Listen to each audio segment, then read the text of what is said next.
السلام عليكم ورحمة الله وبركاته. আসসালামু রাহমাতুল্লাহি ওয়া বারাকাতুহু। আল্লাহ মেহেরবানি করুক, সবাইকে আল্লাহ ভালো রাখুক, দোয়া করি। আজকে আমরা ইনশাআল্লাহ আলোচনা করব কিতাবুল লিবাস নিয়ে। আল্লাহুম্মা সাল্লি আলা সাইয়্যিদিনা মাওলানা মুহাম্মাদিন নবিয়্যিল উম্মি ওয়া আলা আলিহি ওয়া সাল্লাম ওয়া বারিক ওয়া সাল্লিম। আলহামদুলিল্লাহি ওয়া সলাতু ওয়া সালামু আলা হাবিবি ওয়া আলা আলিহি ওয়া সাহবিহি ওয়া বারিক ওয়া সাল্লিম। লিবাস অর্থ হলো পোশাক পরিচ্ছদ। তো পোশাক পরিচ্ছদের মধ্যে পোশাক ইসলামী পোশাকও আছে, অন্য অন্য পোশাকও আছে। আমরা আজকে ইসলামী পোশাক কি, আমাদের নবীজি কোন ধরনের পোশাক পরতেন, সাহাবায়ে কেরাম কোন ধরনের পোশাক পরতেন, কোন ধরনের পোশাক পরা নিষেধ, এগুলো নিয়ে ইনশাআল্লাহ আমরা আজকে আলোচনা করব। আমি শুরুতে বলি, আল্লাহ রাব্বুল আলামিন বলেন, ইয়া বনি আদম ফাকাদ আনজালনা আলাইকুম লিবাসান ইউওয়ারি সাওআতিকুম ওয়া রিশান ওয়া লিবাসুত তাকওয়া যালিকা খায়র। আল্লাহ রাব্বুল আলামিন বলেন, হে বনি আদম সন্তান, বনি আদম মানে হে আদম সন্তান, যে আমি তোমাদের জন্য লেবাস দান করেছি, পোশাক দান করেছি। তোমরা পোশাক পরিচ্ছদ সঠিকভাবে আদায় করবা। এই পোশাক পরিচ্ছদের মাধ্যমে ইউয়ারি সাওয়াতিকুম, তোমাদের লজ্জাস্থান ঢাকবা, ওয়ারিশান ওয়া লিবাসুত তাকওয়া, এবং তোমরা লেবাসের তাকওয়া করবা। তাকওয়ার লেবাস, তাকওয়ার লেবাস মানে লেবাস অনেক প্রকার আছে। একটা লেবাস আছে লেবাসের তাকওয়া, যে লেবাস দিয়ে কোনো অবস্থায় সতর থাকা যায় না, ওইটা হলো তাকওয়ার লেবাস। তাকওয়ার লেবাসে হলো উত্তম, ভালো। এবার পুরাতন পোশাক পরিধান করা, যার কাছে আল্লাহ সমর্থন দিয়েছেন, সে পোশাক কতদূর ছেঁড়া, কতদূর ফাটা, এগুলো কেন পড়বে? যদ্দূর পারা যায় বলছেন হুজু দিন এত কমেন্টটা করলে মসজিদে, মসজিদে যাওয়ার সময় আপনি উত্তম কাপড়টা নিয়ে যাবেন। আর আমাদের দেশে বিয়ের বাড়ি যাওয়ার সময়, শ্বশুর বাড়িতে যাওয়ার সময় যত সুন্দর সুন্দর কাপড় আছে সবগুলো নিয়ে যায়, আর মসজিদে যাওয়ার সময় একটা গেঞ্জি পরে যায়, অনেক বছরের ঘুরাতাম। এটি ঠিক নয়। মসজিদে যাওয়ার সময় সুন্দর কাপড় পরতে বলছেন। আর হাদিস শরীফে এসেছে, হযরত আলী রাদিয়াল্লাহু তাআলা আনহু বলেন, আখাযা রাসূলুল্লাহ সাল্লাল্লাহু আলাইহি ওয়াসাল্লাম হারিরান বিশিমালি ওয়া যাবান বিয়ামিনি। রাসূল করিম সাল্লাল্লাহু আলাইহি ওয়াসাল্লাম এক বাম হাত মোবারক দিয়ে রেশমি কাপড় নিয়েছেন, আর ডান হাত মোবারকে স্বর্ণ নিয়েছেন। নিয়ে বলতেছেন, সুম্মা ক্বাল ইন্না হাযাইনি হারামুন আলা যুকুরি উম্মতি, আমার উম্মতের যারা পুরুষ আছে এই দুইটা জিনিস তাদের জন্য হারাম। কিন্তু আমার আশ্চর্য লাগে, বিবাহ সুন্দর বিবাহ অনুষ্ঠানে দুলাকে আগ্রহ করানোর পরে যে হুজুর আগ্রহ করাইছেন, ওই আলেমের মাধ্যমে দুলার আঙ্গুলে আংটিটা, স্বর্ণের আংটিটা পরাই দেবে, হুজুর একটু এটা পরাই দেবে। নাউযুবিল্লাহ। সব ভালো ছিল, এখন মসজিদে আগ্রহ হচ্ছে বা কোনো একটি মাজারে আগ্রহ হচ্ছে, সব ভালো ছিল, কিন্তু হঠাৎ করে এই এখানে স্বর্ণের আংটিটা পরা দিয়ে অনুষ্ঠানটা পণ্ড করে দিল। অথচ স্বর্ণের আংটি পরা হারাম, পুরুষের জন্য হারাম, এটা করতে পারবে না। আমি করে কি, যে আমাকে কেউ বলে সাবধান, আপনি একে দুলার হাতে দেন, দুলার পকেটে নেবে, দিয়ে আপনার মেয়ের হাতে দিবে, কন্যার হাতে দিবে, বিবির হাতে দিবে, এটা উনি করতে পারবে না। এটা আমি এইভাবে করি। এরপরে হলো ইল্লুন লিউনাসিহিম, আমাদের যারা মহিলা আছে তাদের জন্য এটা হালাল, মহিলাদের জন্য হালাল, জিনা থেকে হালাল, এরা করতে পারবে। এখন আমরা পোশাক করতে গেলে অনেকে এই জমিনে মাটি সহ বালি সহ সব পরিষ্কার করে ফেলে। এত বড় যুদ্ধ করছে, যে যুদ্ধ দিয়ে ঝাড়ু দিতে হয় না। এই সম্পর্কে বলতেছেন কি, মা আসফালা মিনাল কাবাইনি মিনাল এজারে পাফিন নারে, যারা টাকনুর নিচে কাপড় করবে তাদের ওই টাকনু জাহান্নামে জ্বলবে। ওই ওই ওই কাপড় এটা মারাত্মক। এবং ওইটা উপরে তুলে যদি নামাজের টাইমে ওজন করে, আমরা নামাজের টাইমে ভরি না, কাপড় উপরের দিকে নিয়ে আসছেন। কোনো কোনো মহাদ্দেশিন কেরাম ফকিহগণ বলেছেন, যারা উপরের দিকে কাপড় টানে নামাজের সময় বা নামাজের আগে টেনে উপরে তুলে দিয়েছেন, বলে ওইটাও করা যাবে না, ওইটাও করা নিষেধ, এটা নামাজের হুকুম। আর অনেকে নামাজের মধ্যে যারা সাহেব আছে, অনেক সাহেব নামাজের মধ্যে ঢুকে যাওয়ার সময় একবার এত টাইট ফিট কাপড় চিলিয়েছে, এটা বাজে তাকওয়া নাই। আমার মনে হয় তাকে শোয়াইয়ে দর্জি একেবারে যত বড় রান, যত ফিট রান অত ফিট কাপড়, যত ফিট হাত তত ফিট কাপড়, টানে এদিকে টানে, সেই দিকে গেলে আবার টানে। হ্যাঁ নামাজুবিল্লাহ, এটা অজাত চাকরি, এটা হলো শর্ট কামিজ, এটার নাম হলো শর্ট কামিজ।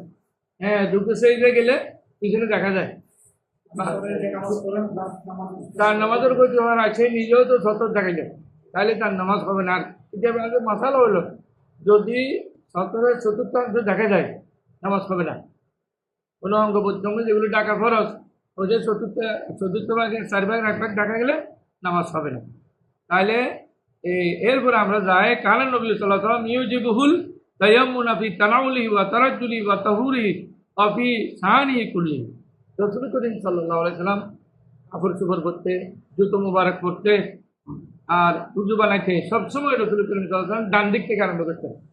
তো ডান দিক থেকে আরম্ভ করা, কাপড় চোপড় পরো ডান দিক থেকে আরম্ভ করা, এটা সুন্নত। হ্যাঁ পায়জামা বসে ডান পা আগে ঢুকানো, পরে বাম পা ঢুকানো, এটা হলো সুন্নত। সুতরাং আমরা এই সম্পর্কে অনেক কিছু আমরা জানলাম। আজকে আমরা চাই এখন আমরা ইসলামী শালীন পোশাক আমরা করবো, লেবাদত তাকওয়া করবো, না হলে আল্লাহর কাছে রসুলের কাছে আমরা পরকালে ধরা পড়ে যাব, আমরা বিপদে পড়ব। পুরুষ ও নারীর পোশাকের আলাদা বিধান আছে। যে নারী পুরুষের পোশাক পরে এবং যে পুরুষ নারীর পোশাক পরে তারা জাহান্নামে, তারা কাপড়ের কারণে জাহান্নামে যাবে, ওইটা করা যাবে না। সুতরাং রেশম ও স্বর্ণ ব্যবহার করা পুরুষের জন্য সম্পূর্ণ নিষেধ, ওইটা পারবে না। নারী রাখতে হবে, গোপ ছাড়তে হবে, গোপ রাখবে খাটো করে আর দাড়ি। এখন আমরা অনেককে দেখি এমন মোষ আছে, গোপ আছে, যেটা তার মুখও দেখা যায় না। পানি খাওয়ার সময় চিকিৎসা বিজ্ঞান বলতেছে যে পানি পান করার সময় তার ভিতরে জীবাণু ঢুকে, সে জীবাণু যুক্ত হতে হয়তো আস্তে আস্তে রোগ আক্রান্ত করে যায়। আল্লাহ রসুল যাহা বলেছেন সুন্নত যেগুলো আছে সবগুলো বিজ্ঞানসম্মত, সবগুলো চিকিৎসা বিজ্ঞানসম্মত, সুতরাং এটা করা যাবে না। তাহলে জুতা পরা রসুল করিম সাল্লাল্লাহু আলাইহি ওয়াসাল্লামের সুন্নত। হ্যাঁ জুতা যদ্দূর পারা যায় যার যার সামর্থ্য অনুযায়ী জুতা পরিধান করবেন। এরপরে অহংকারপূর্ণ পোশাক পরা নিষেধ, তখরের পোশাক, এটা আলোচনা আসতেছে, তখরের পোশাক নিষেধ। এবার পুরুষেরা অলঙ্কার পরা, স্বর্ণ এবং এই লোহার আংটি পরা পুরুষের জন্য সম্পূর্ণ নিজের, লোহার আংটি পরা মহিলাদের জন্য নিষেধ।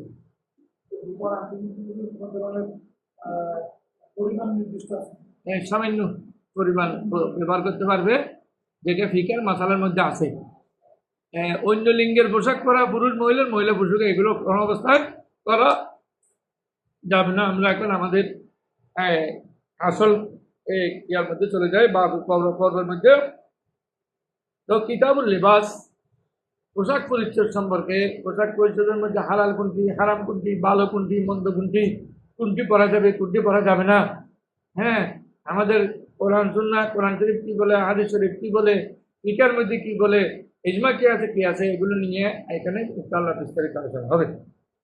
বাবু কৌলি নবী সাল্লাল্লাহু আলাইহি ওয়াসাল্লাম, এই পরিচয়টা হলো আল্লাহর বাণী, কুল মান হারামা যিনাতাল্লাহ। হে রাসূল আপনি বলেন, কে হারাম করে যিনাতাল্লাহ, আল্লাহর দেওয়া এত সুন্দর সুন্দর জিনিস, শুভ জিনিস, এগুলো আখরাতাল ইবাদি, যা আল্লাহ বান্দার জন্য দিয়েছেন, এগুলো হারাম করেছে। হ্যাঁ হালালের মধ্যে থেকে যত কিছু আছে সুন্দর, ওগুলো ব্যবহার করতে পারবে, কোনো সমস্যা নেই। সকাল নবী সাল্লাল্লাহু আলাইহি ওয়াসাল্লাম রাসূল করিম ইরশাদ করেন, উকুলু ওয়াশরাবু, তোমরা খাও পান করো, ওয়াল বাসু, তোমরা কাপড় চোপড় করো, ওয়া তাসাদ্দাকু, তোমরা সদকা করো, বি গায়রি ইসরাফিন ওয়ালা মাগফিলা। আর সদকা করবে কিন্তু এই কাপড় চোপড় পরিধান করতে হবে, সদকা করতে হবে এবং পান করতে হবে গায়রি ইসরাফ, অপচয় যাতে না হয়। কোরআন শরীফ আল্লাহ জায়গায় বলেছেন কুলু ওয়াশরাবু ওয়ালা তুসরিফু, তোমরা খাও পান করো কিন্তু নষ্ট করতে পারবে না। এখন যে আমরা অনেক আমাদের মহাশয় আরবিদেরকে দেখি, ওরা একটা উট নিয়ে 6 জন বসছে, 6 জন যা খাইতে পারছে বাকিটা উঠতে ফেলে দিয়েছে। একটা দুব্ব নিয়ে 3 জন বসেছে, 3 জন যা খাইতে পারছে বাকিটা ফেলে দিয়েছে। এটা আপনি ফেলে দেওয়ার কোনো রাইট আপনার নাই। সুতরাং আপনি এখানে কোনো গৌরবও চলবে না, কোনো অতিরিক্ত করাও চলবে না। হ্যাঁ, কলা ইবনে আব্বাস রাদিয়াল্লাহু তাআলা কুল মা শিতা, তুমি যা ইচ্ছা খাও। যা ইচ্ছা খাও মানে যেগুলো হালাল ওগুলো খাও। ওয়াল বাস মা শিতা, তুমি যা ইচ্ছা পরিধান করো হালাল যেগুলো। আমা কাকা স্নাতানে তারপর মকলাতুন, আর যাতে তোমাকে এই দুইটা জিনিস কোনো সময় গুণাকারে না বানায়। একটা হলো অতিরিক্ত খরচ করা, যার প্রয়োজন নেই, নষ্ট করে দেওয়া। আরেকটা হলো গৌরব করা, এই দুটো যাতে না হয়। তারা এখন এখানে আল্লাহ রসুল এখানে বলছেন যে মুসান্নিব রহমতুল্লাহ আলাইহি ওয়াল বেশ মাছিকা, তোমার মন যা চায় তা বড় মানে। তাহলে কোনো মহিলার যদি মেয়ের যদি মন চায় সে পাতলা কাপড় করবে, শরীরে পাতলা কাপড় করবে, এটা কি পারা যাবে না? এটা যা মন চায় মানে শরীয়তের ভিতরে যা হালাল, ইসলামের ভিতরে, ইসলামের গণ্ডির ভিতরে থেকে আপনি পড়তে পারবেন, নাহলে পড়া যাবে না। এরপর হলো হাদিস শরীফ হলো 5783 নম্বর থেকে। فيه قال حدثنا اسماعيل قال حدثني مالك عن نافع عن عبد الله بن دينار وزيد بن اسلم يخبرونه عن ابن عمر رضي الله تعالى عنه عبد الله بن عمر رضي الله تعالى عنه থেকে তারা বর্ণনা করেছেন আল্লাহ রাসূলুল্লাহ সাল্লাল্লাহু আলাইহি ওয়াসাল্লাম বলেছেন লা ইয়ানজুরুল্লাহু ইলা মান জালা সাওবাহু ফাইলা, আল্লাহ রাব্বুল আলামিন ওই মানুষের দিকে দেখবেন না যে মানুষ গৌরবের কাপড় পরে, অহংকারের কাপড় পরে। এখন তো আল্লাহ না দেখলে আরো সুবিধা, সে বেঁচে গেল। তো নাউযুবিল্লাহ, এখানে মুহাদ্দিসিন কেরাম বলতেছেন আল্লাহ দেখবেন না মানে বেঁচে যাবে কেন? তো এটা আল্লাহ দেখবেন না মানে আল্লাহ রহমতের নজরে দেখবেন না, বরং গজবের নজরে দেখবেন। লিল্লাহিল ওয়াহিদুল কাহার, ইনিল হুকমু ইল্লা লিল্লাহিল ওয়াহিদুল কাহার। আল্লাহ বলবেন আজকে আসো, এই যারা গৌরবের কাপড় পরছো, গৌরব করে কাপড় পরছো, না এদিকে আসো। তুমি অহংকার, তোমার কি অহংকার? আল কিবিরা ওরা দায়, যত অহংকার আছে তোমার আল্লাহ বলেন আল্লাহর কাছে আছে। তুমি কি অহংকার করবে? তুমি কাকে সৃষ্টি করছো? তোমাকে আল্লাহ সৃষ্টি করেছেন, অহংকার তার কাছে। এরপরে পরবর্তী হাদিসে বাবুল মান যারা উমিন গায়ে কয়লা, যে ব্যক্তি টানে নিজের লুঙ্গিকে, পায়জামাকে, মিন গায়ে কয়লা, গৌরব বাদ দিয়ে, মানে গৌরব অহংকার না করে যে কাপড় টানে। অনেকে কাপড় টানে না, হঠাৎ করে কাপড় নিচে পড়ে গেছে এমনি টানে, উপরের দিকে তুলে ফেলতেছে, টাকনোর উপরে কাপড় পরে। এখন তো আমাদের দেশে অনেক পেছনে ও টাকনোর উপরে কাপড় পরলে এগুলো বাঙ্গাল। ও টাকনোর উপরে বললে বাঙ্গাল, তুমি কি টাকনোর নিচে পরে কি ইংরেজ করতে চাচ্ছ? তুমি বাংলাদেশে কেন বসবাস করো? তুমি ইংরেজ দেশে চলে যাও, তুমি টাকনোর উপরে হাফ প্যান্ট করো। এখন তো আরও স্ট্যান্ডার্ড হয়েছে, ফুল প্যান্ট পরলো যুবক ছেলেদের 3 জায়গায় কাটা। কি রে বাবা, এখানে ছিঁড়ে কেন? কাপড় তো দেখি নতুন, এই স্টাইল করতে তুমি, তোমার রান দেখা যায়, হ্যাঁ তোমার এই চম্ব দেখা যায়। তুমি কি করে এগুলি কি করছো? এটা আমাদের মধ্যে দেখা যায় যে হ্যাঁ, ওইটা বলতেছি। এইটা হলো হাফ প্যান্ট পার্টি বলি আমি ওদেরকে, ওদের নাম দিয়েছি আমি কি, হাফ প্যান্ট পার্টি। এখন হাফ প্যান্ট করা ম্যারাডোনার এইটা আবিষ্কার করে বাংলাদেশে আমদানি করে, এটা বললে এটা কি ইসলামী লেবাস? হাফ প্যান্ট কি ইসলামে আছে? কত বড় গাউর, এটা আমাদের শ্রীলঙ্কার পাশে বলে কত বড় গাউর করছে যে একটা হাফ প্যান্ট, নাউযুবিল্লাহ মিন যালিক। এত শরীর, এত বড় শরীর তার, তাই করছে হাফ প্যান্ট। দেখতে লাগে কেমন? হ্যাঁ, শালীনতার সাথে পোশাক করে আমরা পোশাক হ্যাঁ অনেকে পরে, কিন্তু শালীনতার পোশাক করতে হবে অবশ্যই। না না না, এটা তো হাঁটুর নিচেই পড়তে হবে। হাঁটু তো 17-এর ভিতরে, হানাফি মাযহাব তো কঠোর নিষিদ্ধ যে হাঁটু 17-এর ভিতরে পুরুষদের, মহিলাদের তো আছেই।